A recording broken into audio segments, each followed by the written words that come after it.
Assalamualaikum warahmatullahi wabarakatuh. Selamat datang di channel Mas Aiji. Silakan klik tombol subscribe bagi yang belum dan sebarkan video ini ke teman-teman kalian agar belajar matematika kalian lebih mudah. Terima kasih. Selamat menonton. Oke, pada video kali ini kita akan membahas latihan soal mengenai penilaian akhir semester 1 ya. Di jenjang kelas 8. Jadi soal-soal latihan ini bisa kalian gunakan untuk belajar sebelum menghadapi ujian akhir semester 1. Nah, di sini ada beberapa soal. Di sini hanya saya pilih 3 materi ya. Yang pertama tentang relasi dan fungsi, kemudian nanti tentang persamaan garis lurus, yang ketiga nanti tentang sistem persamaan linear 2 variabel. Jadi sebenarnya kalau di kelas 8 itu kan ada 5 materi ya. Ada pola bilangan, kartesius, dan 3 tadi. Di sini hanya saya pilih yang 3 materi terakhir. Nah, untuk pertama kita mulai dari soal relasi dan fungsi. Nah, di soal pertama di sini ada sebuah diagram panah. Kita disuruh menentukan daerah hasil dari relasi yang ada di sebelah kiri ini. Ingat-ingat kalau ada soal seperti ini, pasti kan ada anggota di kiri dan anggota di kanan. Kemudian perhatikan panahnya. Panahnya dari kiri atau dari kiri, apakah dari kanan? Jika panahnya dari kiri, maka daerah sebelah kiri ini menjadi domain. Jadi yang ini itu menjadi domain atau daerah asal. Jadi kalau ditanyakan daerah asalnya adalah 1, 2, dan 3. Yang di sebelah kanan yang menjadi tujuan panah adalah kodomain atau daerah tujuan. Sedangkan daerah hasil atau range atau daerah hasil itu adalah daerah pada kodomain yang menjadi tujuan panah. Kodomainnya kan sebelah kanan ini ya. Yang jadi tujuan panah adalah 1 dan 2. Artinya range-nya hanya 1 dan 2 saja seperti itu. Sehingga jawabannya adalah yang C seperti ini. Kita lanjut soal berikutnya. Nah, misalkan ada seperti ini, manakah yang merupakan pemetaan? Pemetaan itu nama lainnya adalah fungsi. Jadi anggapannya ini fungsinya dari kiri menuju kanan gitu ya. Nah, kalau seperti ini yang kalian perhatikan adalah bagian kiri atau daerah domainnya. Perhatikan daerah domain. Kalau dia harus merupakan fungsi, maka setiap anggota dari domain harus memiliki pasangan. Dan pasangannya wajib cuma 1, artinya dia hanya memiliki 1 panah. Di A, setiap yang di kiri atau di domain kan memiliki 1 panah. Maka A ini merupakan suatu fungsi, sehingga jawabannya adalah yang A. Kenapa B, C, D tidak? Kalau kita perhatikan, di B ini ada bagian atau anggota yang memiliki 2 panah. Di D malah ada yang 3 panah nih ya. Di C juga sama-sama ada yang 2 panah. Jadi setiap anggota domain harus memiliki 1 panah. Tidak boleh lebih dari 1 atau bahkan tidak boleh tidak memiliki panah. Seperti itu. Baru bisa dikatakan sebagai suatu fungsi. Lanjut. Nah, berikutnya ada daerah seperti ini. Jadi kalau tadi itu kan kita menentukan range dari diagram panah. Di sini kita menentukan range dari sebuah pasangan berurut. Jadi kalau pada pasangan berurut, misalkan kita urut ya, kita mencari domain, kodomain, dan range ya. Jadi kalau kita mencari domain dari pasangan berurut, tinggal kalian ambil pada anggota pertama, misalkan anggota pertamanya, misalkan pada pasangan A, 1, maka A ini menjadi bagian dari domain. Jadi kalau berikutnya berarti yang B, terus yang C, dan yang D. Sehingga kalau kita daftar, domainnya adalah A, B, C, D. Sedangkan yang menjadi kodomain yang sebelah kanannya. Jadi 1, 2, 1, 3. Jadi bisa kita tulis 1, 2, dan 3. Jadi kalau kembar cukup tulis 1 kali saja.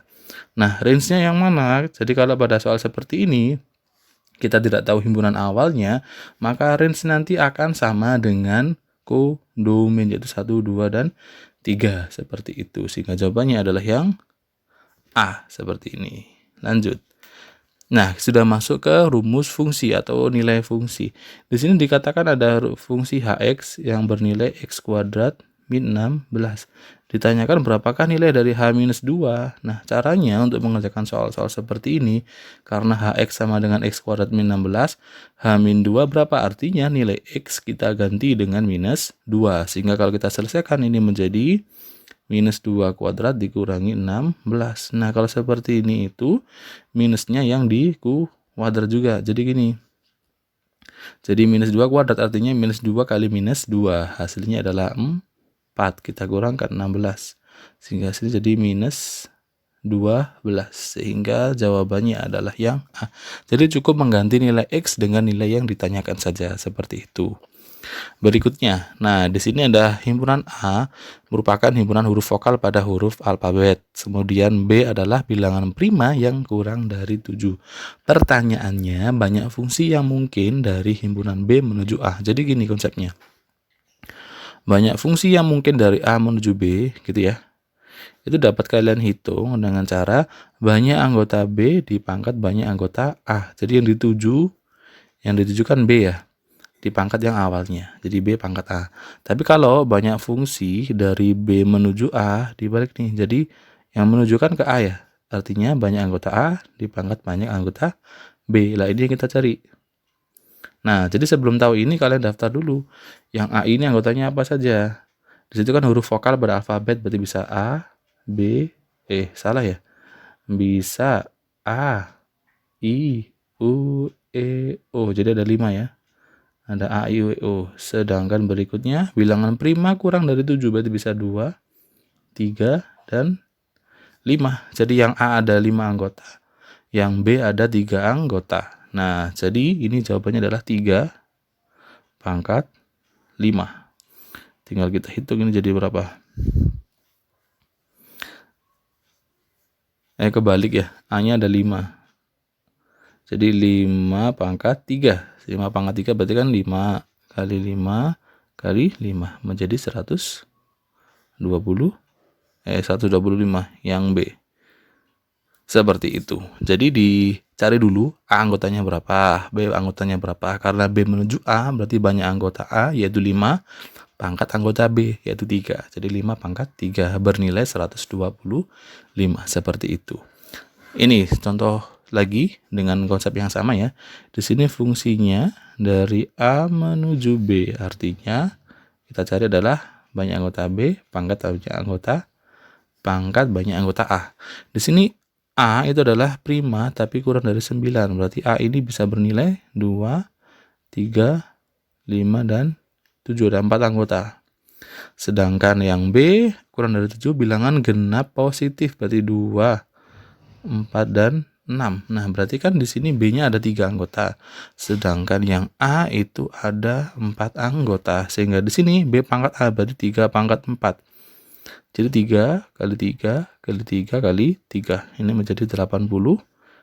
Artinya ada 81 pemetaan atau fungsi yang mungkin dari A menuju B. Seperti itu. Nah, ini ada lagi soal tentang rumus fungsi. Jadi nilai fungsi ya. Di sini ada fx, tadi sama seperti yang sebelumnya. 4 min x, berapakah f2? Nah, artinya kita tinggal mengganti nilai x dengan angka 2 menjadi 4 dikurangi 2, sehingga hasilnya adalah 2. Seperti itu ya. Jadi kalau rumus fungsi, tinggal kalian ganti nilai fungsinya atau nilai x-nya dengan nilai yang ditanyakan. Seperti itu. Nah, berikutnya kita sudah masuk ke bagian yang persamaan garis lurus. Di sini kita menentukan gradien. Ditanyakan berapakah gradien yang melewati 2,6 dan minus 1,3. Jadi kalau diketahui 2 titik seperti ini, titik pertama boleh kalian anggap sebagai x1, y1. Titik kedua adalah x2 dan y2. Nanti nilai gradien dapat kalian tentukan dengan cara ini. y2 dikurangi y1 dibagi x2 dikurangi x1 seperti ini. Sehingga kalau kita kerjakan, ini menjadi y2-nya adalah 3, dikurangi y1-nya adalah 6, x2-nya minus 1, dikurangi x1-nya adalah 2. Sehingga ini menjadi minus 3 per minus 3. Atau gradiennya sama dengan 1. Sehingga jawabannya adalah yang D. Seperti ini ya. Nah, berikutnya kita disuruh menentukan gradien tapi dari bentuk persamaan garis. Jadi diingat-ingat kalau bentuknya seperti ini ya, AX plus BY sama dengan C, atau mungkin AX plus BY plus C sama dengan 0, maka nilai gradien dapat kalian tentukan dengan minus A per B. Jadi A itu koefisien X, B itu koefisien Y. Nah, dari soal ini, X min Y sama dengan 15, X min Y sama dengan 15. Artinya di sini kan bagian A-nya kan tidak ada ya, bagian B-nya juga langsung. Artinya gini, kalau X saja itu artinya sama seperti 1X. Jadi kalau min Y sama seperti min 1Y. Artinya kan nilai A-nya sama dengan 1, B-nya sama dengan minus 1. Jadi nilai gradiennya berapa? Berarti minus dari A-nya 1, B-nya minus 1. Nah, ada min ketemu min jadi plus ya. Sehingga gradiennya adalah 1. Seperti ini. Sehingga jawabannya adalah yang A. Jadi diingat-ingat sifat ini. Kalau misalkan ketemu bentuk persamaan yang X dan Y-nya ada di satu tempat, maka tinggal langsung M sama dengan min A per B. Berikutnya dengan cara yang sama, gradien garis yang tegak lurus. Nah, tapi di sini ada konsep tegak lurus. Diingat-ingat ya, kalau dia tegak lurus, jadi gini, nanti M1 dikali M2 sama dengan min 1. Atau boleh langsung gini, yang kita pakai M2. Yang kita cari itu M2. M2 sama dengan minus 1 dibagi M1. Gunakan ini. Jadi dari persamaan ini, 2X min 5Y sama dengan 2015. Ini kita pakai, kita cari nilai M-nya, itu menjadi M1. M1 sama dengan minus A per B. Kita gunakan cara pada slide sebelumnya tadi ya.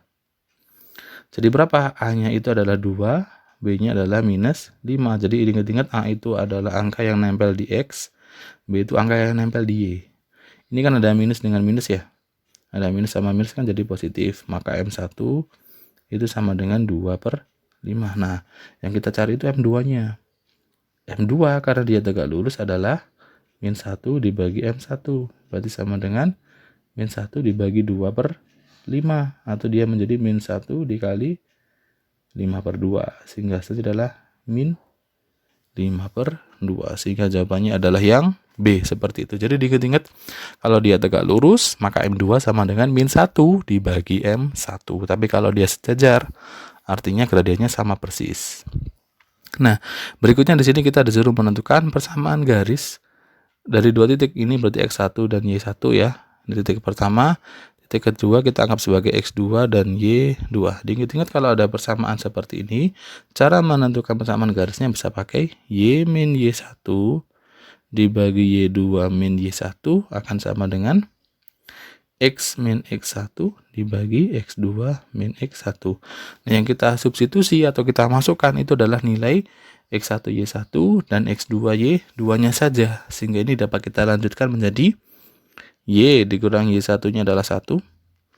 Y2-nya itu 0 dikurangi Y1-nya adalah 1. Sama dengan X dikurangi X1-nya adalah 0. X2-nya min 1.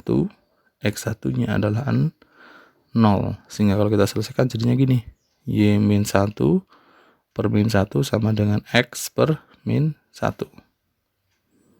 1 gini ya. Nah, dari sini coba kita ganti warna ya.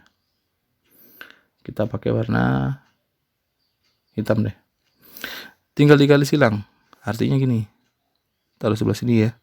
Jadi minus 1 dikalikan Y min 1 sama dengan minus 1 dikalikan X menjadi, nah ini masing-masing nih kita kali min 1. Jadinya min Y plus 1 sama dengan min X. Nah, ini terserah mau kita pindah kemana, tapi sesuaikan dengan pilihan jawaban. Di sini, di jawabannya Y-nya kan jadi positif semuanya, Y sama dengan. Maka ditukar aja. Y-nya kita pindah ke kanan. Jadi 1 sama dengan min X. Karena dia min Y, pindah jadi plus Y. Nah, baru sekarang X-nya kita pindah ke kiri. Ini minus X pindah jadi X nih. 1 plus X sama dengan Y. Wah, ini jawabannya. Berarti Y sama dengan X plus 1. Sehingga jawabannya adalah yang D. Caranya seperti itu. Nah, berikutnya juga sama, ini ada persamaan garis lurus tapi diketahui gradien dan salah satu titik yang dilalui. Kalau ada soal-soal seperti ini, caranya beda dengan yang sebelumnya. Jadi di sini ada gradien atau M. Di sini ada titik, anggaplah X1 dan Y1 ya. Maka cara menyelesaikannya bisa gini. Y min Y1 sama dengan M atau gradien dikalikan X min X1. Tinggal kalian substitusi nilai gradien dan titiknya. Jadi ini Y dikurangi Y1-nya kan min 4. Gradiennya 4 dikalikan X dikurangi X1-nya adalah 3. Nah, di sini kalian kalikan 1 per 1. Ini ada minus dan minus ya. Y dikurangi minus 4 min dan min jadinya positif. Jadi Y plus 4 begitu. Nah, ini dikalikan 1 per 1. Jadi 4 kali X, 4X. 4 kali min 3 jadi min 12. Jadinya 4X min 12. Nah, kemudian ini plus 4 bisa pindah kanan nih. Karena kita menyesuaikan dengan pilihan jawabannya. Karena di pilihan jawaban kan jadi Y sama dengan semuanya ya. Berarti Y sama dengan 4X min 12. Nah, plus 4 pindah jadi min 4. Sehingga Y sama dengan 4X minus 16.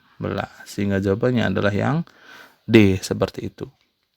Berikutnya kita menentukan suatu persamaan garis lurus yang sejajar dengan suatu garis dan melalui titik yang lain. Nah, jadi gini, kalau dia sejajar, maka nanti gradiennya sama. Kalau gradiennya sama nanti, maka persamaannya pun akan sama.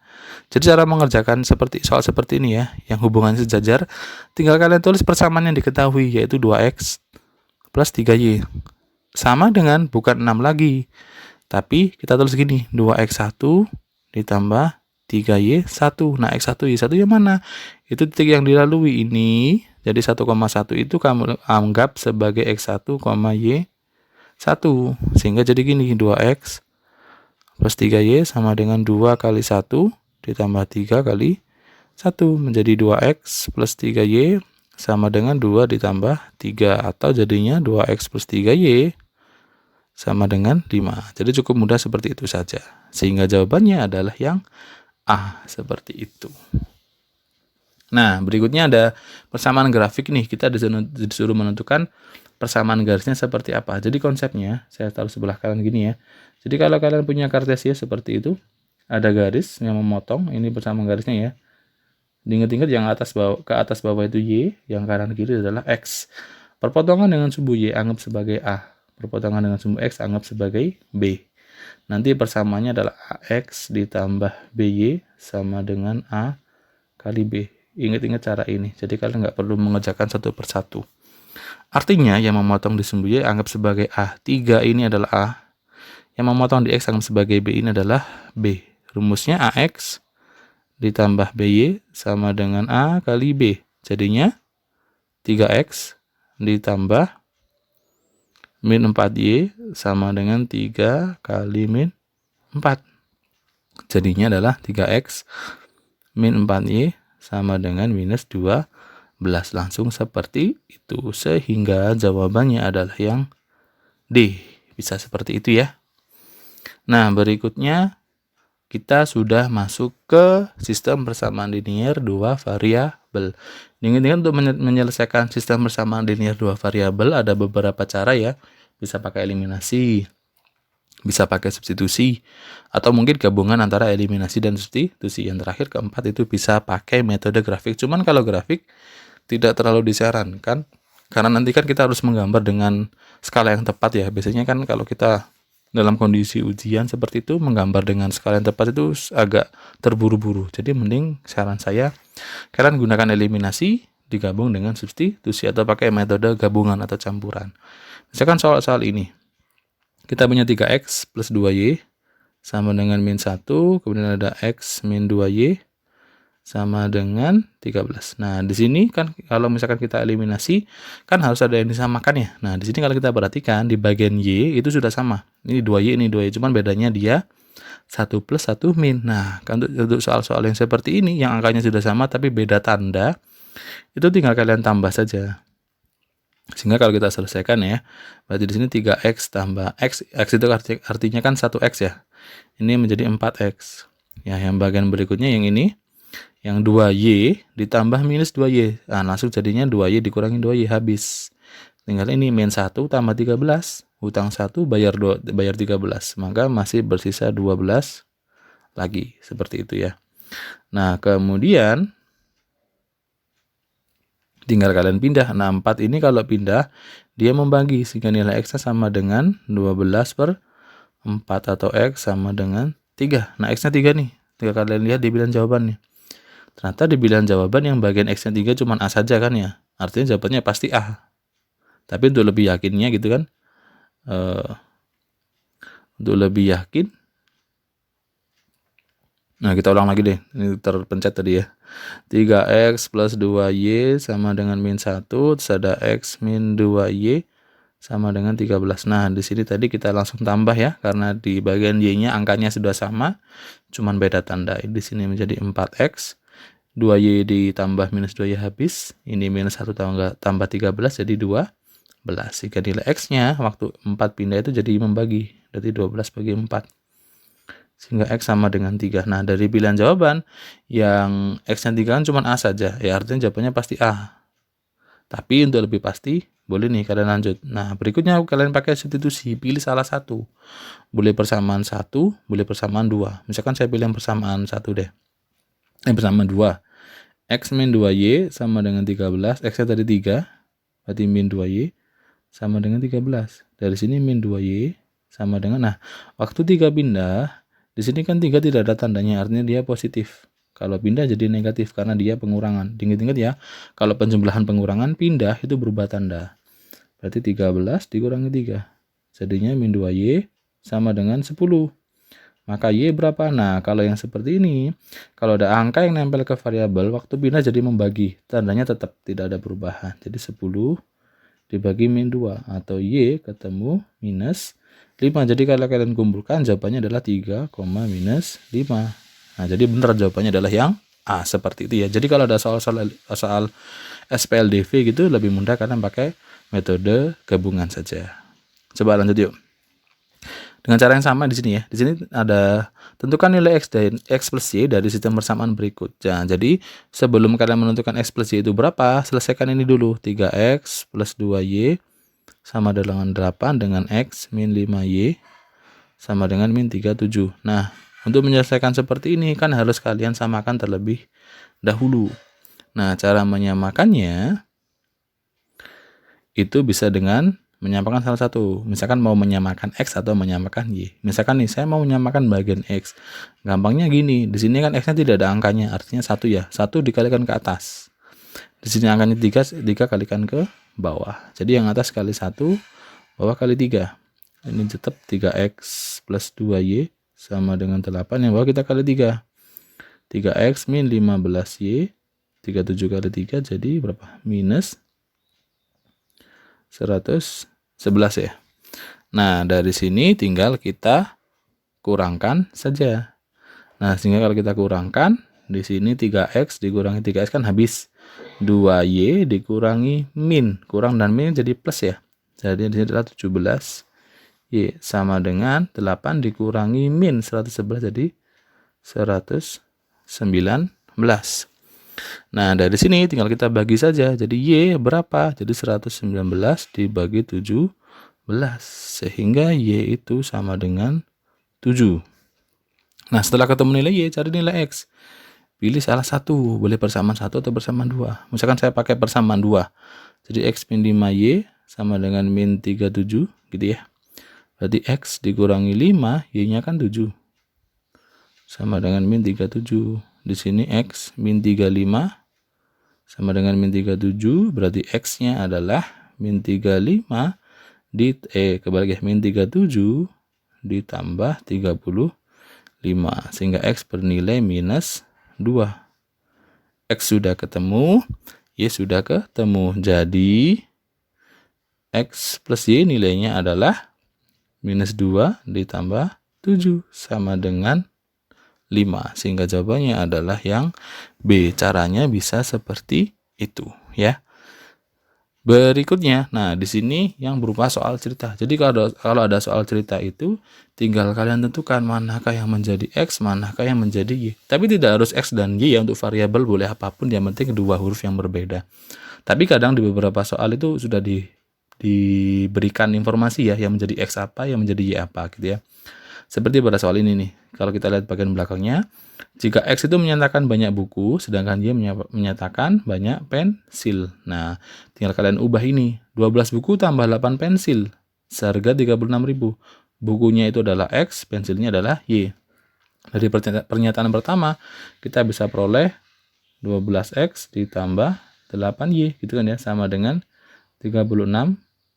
Nah, untuk persamaan seperti ini, semisal semuanya itu masih bisa disederhanakan atau dibagi dengan bilangan yang sama, boleh kalian bagi.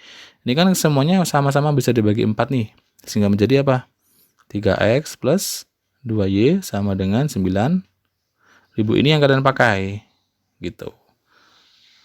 Pada persamaan kedua, ada 20 buku, berarti 20X ditambah 30 pensil, berarti 30Y. Harus membayar 85.000. Nah, maka ini kan semuanya masih bisa dibagi dengan 10 ya. Jadinya 2X plus 3Y sama dengan 8.500. Nah, tinggal kalian pilih manakah yang memuat kedua persamaan ini.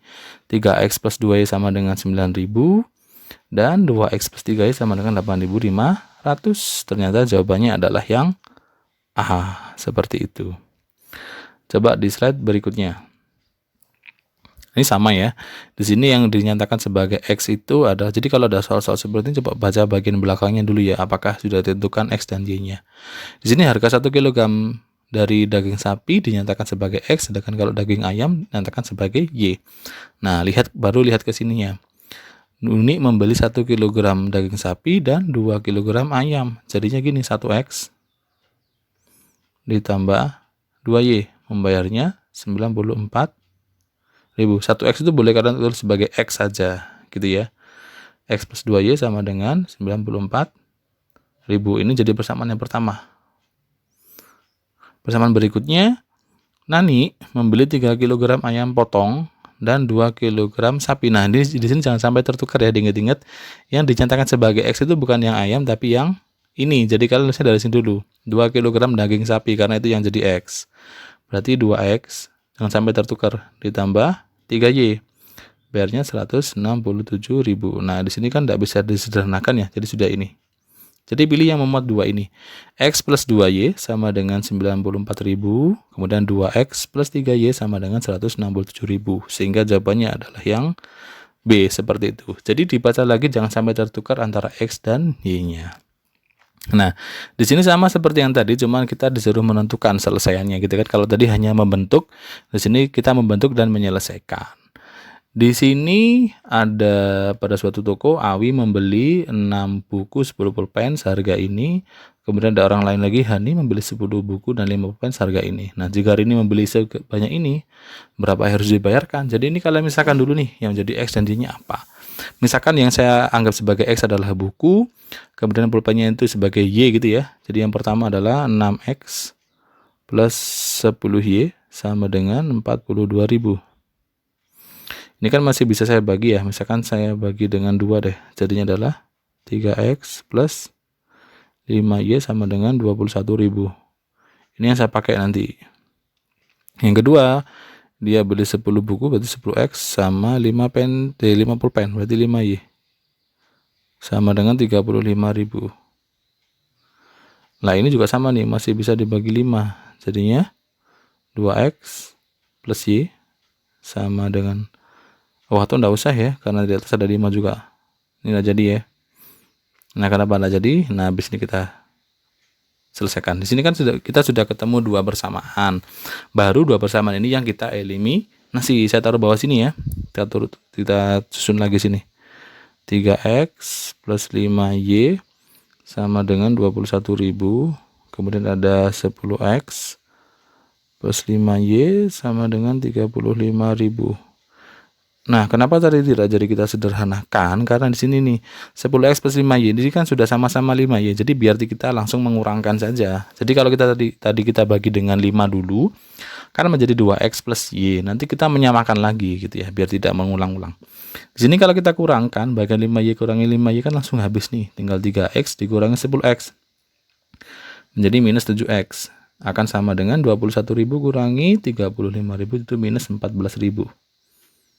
Sehingga nilai X-nya berapa? 7-nya membagi. Jadi minus 14.000 dibagi dengan minus 7. Atau X ketemu 2.000. Sehingga harga dari buku itu adalah 2.000. Kemudian kita cari harga pulpen. Nah, kalian pilih salah satu. Misalkan saya pilih persamaan pertama. 3X plus 5Y sama dengan 21.000.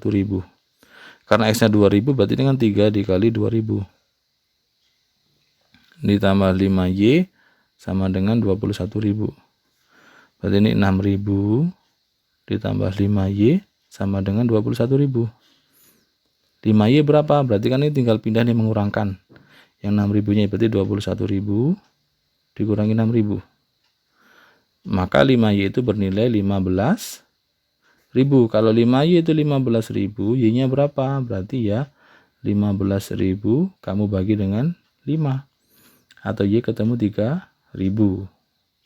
Nah, setelah ketemu nih harga buku dan harga pensilnya, baru kalian bisa menjawab berapakah harga yang dibayar kalau dia beli 8 buku dan 20 pulpen. Saya taruh sini ya.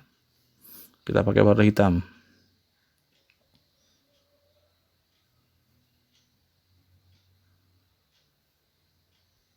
Nah, tetap warna merah aja deh. Di sini tidak bisa muncul. Ini bisa muncul.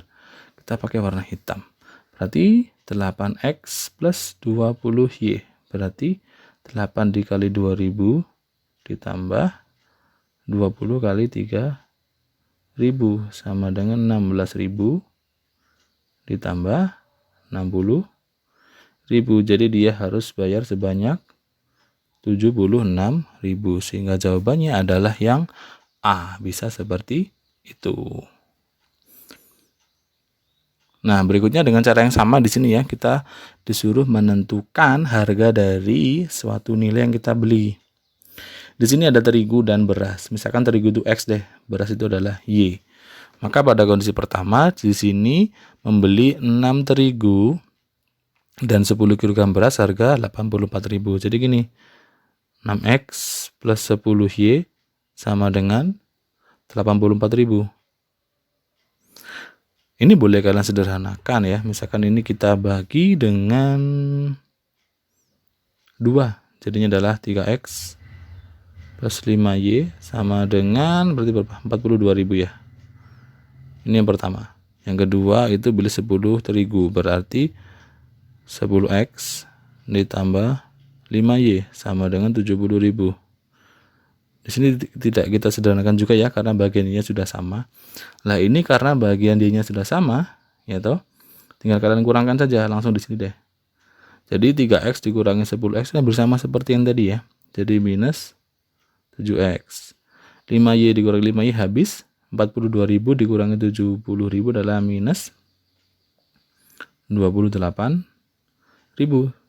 Sehingga nilai X-nya adalah minus 28.000 dibagi minus 7, atau X ketemu 4.000. Setelah X ketemu 4.000, kalian cari salah satu. Kita misalkan pakai persamaan pertama deh. 3X plus 5Y sama dengan 42.000. Berarti X-nya kita ganti dengan 4.000. Ditambah 5Y sama dengan 42.000. Berarti sini 12.000. Ditambah 5Y sama dengan 42.000. Di sini kalau 12-nya pindah ke kanan itu kan jadi mengurangi, jadinya 42.000 dikurangi 12.000. Atau 5Y setara dengan 30.000. Berarti nilai Y-nya berapa? Nilai Y adalah 30.000. Kamu bagi dengan 5 atau hasilnya adalah 6.000. Jadi harga dari 1 kg tepung terigu adalah 4.000, sedangkan harga dari 1 kg beras adalah 6.000. Nah, baru kalian bisa mencari yang ditanyakan. Yang ditanyakan adalah 8X atau 8 kg terigu ditambah 20Y, 20 kg beras. Menjadi 8 dikali 4.000 ditambah 20 dikalikan 6.000 menjadi 32.000, kita tambah 120 atau menjadi 152.000. Jadi ini harus dibayarkan kalau dia membeli 8 kg terigu dan 20 kg beras. Seperti itu ya. Jadi kita sudah bahas 3 materi tadi sebagai persiapan ujian akhir semester 1 kalian tentang yang pertama adalah relasi dan fungsi, kedua tentang persamaan garis lurus, ketiga tentang sistem persamaan linear 2 variabel. Semoga contoh-contoh latihan soal ini bisa membantu belajar kalian di rumah sebelum menghadapi ujian akhir semester. Terima kasih sudah menonton. Wassalamualaikum warahmatullahi wabarakatuh.